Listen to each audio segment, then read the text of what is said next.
அப்புறம் இன்னொன்று ரோஸியை கண்டிப்பாக மறக்கவே முடியாதுங்க. அதனால தான் எப்படியாவது எனக்கு கடவுள் புண்ணியத்தை கொஞ்ச நாள் ரெடி பண்ணி விட்டாருன்னா நான் போய் கூட்டிகிட்டு வந்து வச்சுக்குவேன். நான் அதை அப்படியே வளர்த்துனேன். அதை வளர்த்துனது எங்கள் ஓனருக்கு தெரியுங்க, அவருக்கு நல்லா தெரியும்.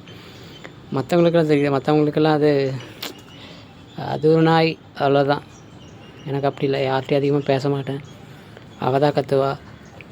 அது அது அது அவசியம் இல்லாமல் கத்தாது.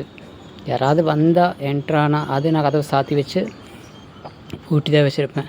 அதனால் எந்த டிஸ்டர்பன்ஸ் யாருக்கும் வந்தது கிடையாது. யாரையும் கடிச்சது கிடையாது, எதுவும் கிடையாது.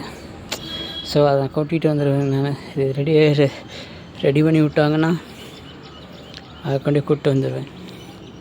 எனக்கு அது ஒரு சந்தோஷம். டெய்லி அது ஒரு ஞாபகம் தான் வரும் எனக்கு. அப்புறம் பேசாமல் பெட்ஷீட்டை போட்டு பேசாமல் படுத்து தூங்கிடுவேன். அவ்வளோதான்.